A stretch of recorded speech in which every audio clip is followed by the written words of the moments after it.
تعلن عن قطع علاقاتها الدبلوماسية مع إيران. لغة الإنصار السود وانقلاب السادة بالأيام.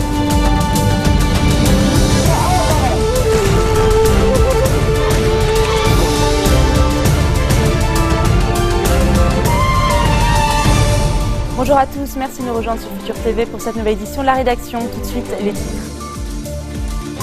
Une avancée dans l'enquête sur le double attentat de Bourg el Brachnet. Le principal suspect a été arrêté. Abou Talha a été interpellé au cours d'une opération sécuritaire menée par les FSI à Tripoli. Le Front Al-Nosra enlève 2 responsables d'une radio anti-régime dans le nord-ouest de la Syrie. La branche syrienne d'Al-Qaïda reprocherait aux médias son penchant laïque et favorable aux apostats.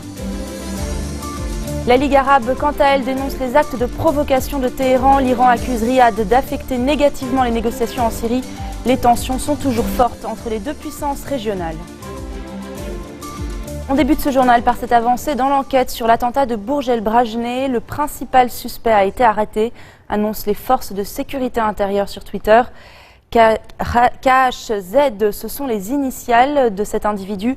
Surnommé Abou Talha, il a été interpellé au cours d'une opération sécuritaire que les FSI ont qualifiée de peu commune. L'arrestation a eu lieu à Kobe, à Tripoli. Le suspect appartiendrait à un groupe terroriste qui avait tenté de commettre d'autres attaques dans le nord.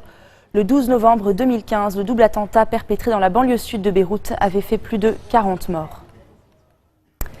La Sierra Leone n'a pas donné son accord de principe pour accueillir les déchets du Liban. Le consul général de ce pays d'Afrique de l'Ouest a démenti les informations rapportées hier par le quotidien As-Safir. Dans un communiqué, Donald Abed assure que cette annonce est fausse et sans fondement. Le Front Al-Nosra enlève 2 responsables d'une radio anti-régime dans le nord-ouest de la Syrie. Adi Al-Albala et Raes Fares ont été capturés dans les locaux de la radio Fresh FM qu'ils animent dans la région de Kaframbel. C'est la coalition nationale syrienne qui l'a annoncé. Le directeur Raed Fares a déjà été arrêté maintes fois par le Front Al-Nosra. La branche syrienne d'Al-Qaïda reproche aux médias son penchant laïque et favorable aux apostats. Des arrestations également confirmées par l'Observatoire syrien des droits de l'homme. Et toujours en Syrie, près de 60 personnes ont péri dans des raids de l'aviation russe contre un bâtiment servant de prison à Al-Qaïda.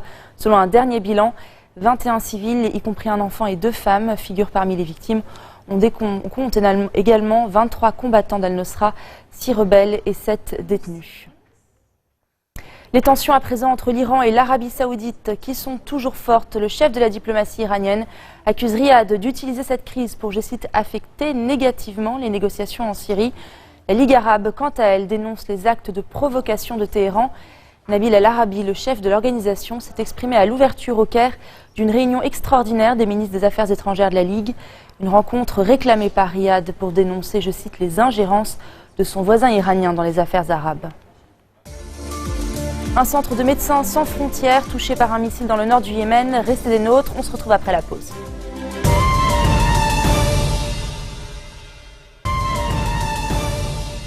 Un centre de médecins sans frontières touché par un missile dans le nord du Yémen. Bilan 4 morts et 10 blessés. Il s'agit de la 3e attaque contre des installations de MSF dans ce pays. En parallèle et sur le plan politique, l'émissaire de l'ONU au Yémen, Ismail Ould Cheikh Ahmed, est arrivé à Sanaa. Il va tenter de convaincre les rebelles houthis et leurs alliés de reprendre les négociations de paix avec le gouvernement. Rendons-nous à présent en Pologne où des dizaines de milliers de Polonais manifestent dans la rue. Ils protestent contre ce qu'ils considèrent comme une violation de la liberté d'expression depuis la promulgation la semaine dernière d'une loi controversée sur les médias publics en dépit des mises en garde européennes. Devant le siège de la télévision publique, des milliers de Polonais inquiets venus protester contre la loi sur l'audiovisuel. La télévision et la radio publique sont désormais sous le contrôle du gouvernement. Certains dénoncent le retour de la censure. Tous ceux qui ne sont pas nationalistes, catholiques ou traditionalistes n'auront plus la possibilité d'exprimer leurs opinions. Cela ne me plaît pas du tout. Si les médias ne peuvent plus surveiller ceux qui sont au pouvoir, alors l'opinion publique ne saura plus ce qu'ils font. Nous sommes venus ici pour montrer à quel point il est important d'avoir des médias libres. Avec la promulgation de la loi jeudi, les mandats des directeurs des médias publics sont arrivés à expiration. Le ministre du Trésor est désormais chargé de nommer les nouveaux patrons. Sitôt dit, sitôt fait, un ancien député du Parti conservateur Droit et Justice a ainsi été placé à la tête de la télévision publique. Le président souhaite que les médias d'État soient impartiaux, objectifs et fiables. De quoi rassurer l'Union européenne qui a fait part de ses inquiétudes dans une lettre adressée à Varsovie.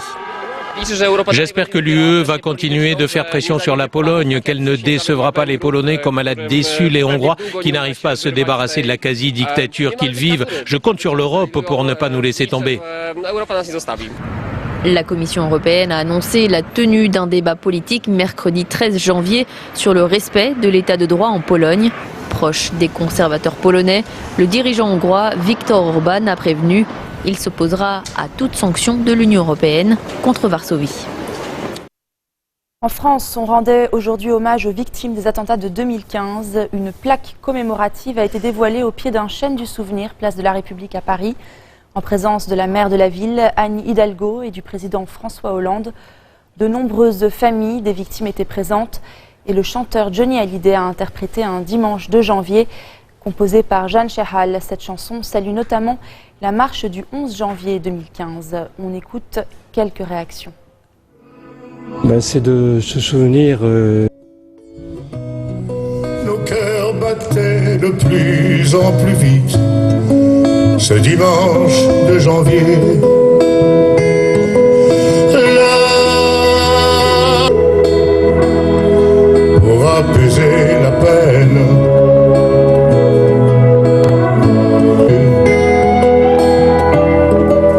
mais que reste-t-il de ce dimanche de janvier? C'est de se souvenir des gens qui ont péri pour la liberté d'expression et laquelle est significative de l'identité de notre pays. Je pense que je suis une génération qui n'a pas connu la guerre, mais je ferai partie de la génération qui aura connu le terrorisme et malheureusement je pense qu'on va vivre avec pendant encore très longtemps. I don't think it has. I don't think it's changed. I don't think the people have changed. The government are doing some strange things, but I don't think the people have changed. Et puis François Hollande a effectué une visite surprise à la Grande Mosquée de Paris. Ce week-end, les portes de nombreux lieux de culte musulmans sont ouverts en France, une initiative qui s'inscrit dans la série de commémorations à la mémoire des victimes de ces attentats. Une Américaine de confession musulmane s'est fait expulser du meeting de Donald Trump en Caroline du Nord. Elle s'était levée en silence pour protester contre les propos islamophobes du candidat républicain. Ce forum sur la pauvreté, tous les candidats républicains ne sont pas présents. Au programme, les questions économiques, chômage, inégalité de revenus, pauvreté, l'occasion pour Jeb Bush de défendre ses idées libérales. La pauvreté, c'est beaucoup plus complexe que ce que les intellectuels de Washington décrivent. Ce n'est pas seulement économique. Et montrer de la compassion ne passe pas seulement par l'injection d'argent via Washington et sa lourde bureaucratie avec des fonctionnaires qui remplissent des dossiers pour que l'argent soit finalement redistribué.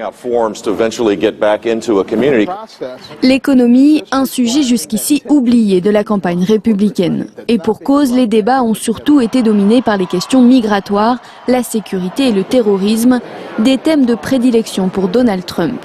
Le favori de la primaire en a fait son cheval de bataille. Comme vous le savez, cette dernière semaine, j'ai vraiment essayé de parler de ce problème ancré dans notre pays et à travers le monde. Le terrorisme islamiste, c'est un vrai problème. Le milliardaire était ce samedi dans l'Iowa, premier État à voter début février. Un test pour le candidat, les derniers sondages lui attribuent 27% des intentions de vote, juste derrière son rival Ted Cruz à 31%. L'actualité, c'est aussi cette interview entre Sean Penn et El Chapo qui est parue hier dans le magazine Rolling Stone. L'acteur américain a secrètement rencontré le baron de la drogue mexicain. La veille de la publication, la police annonçait la capture du narcotrafiquant le plus recherché du Mexique.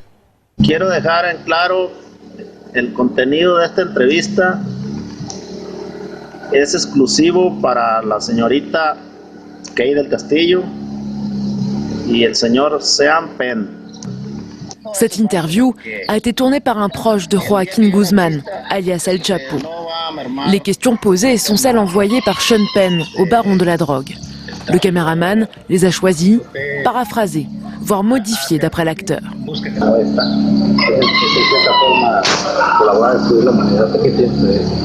Bueno, eso es una realidad que las drogas destruyen.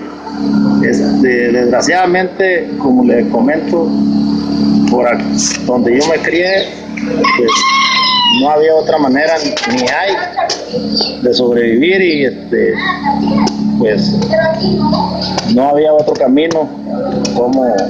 Originaire de la ville de Badiraguato, Joaquín Guzmán est devenu dealer à l'âge de 15 ans. À 57 ans, il est aujourd'hui le chef du cartel de Sinaloa et contrôlerait la moitié du trafic de cocaïne, de méthamphétamine, d'héroïne et de marijuana vers les États-Unis. En fuite depuis son évasion de la prison de haute sécurité d'Altiplano, El Chapo a rencontré Sean Penn au mois d'octobre, dans un lieu tenu secret, au cœur de la jungle. L'interview a été organisée par l'actrice mexicaine Kate del Castillo.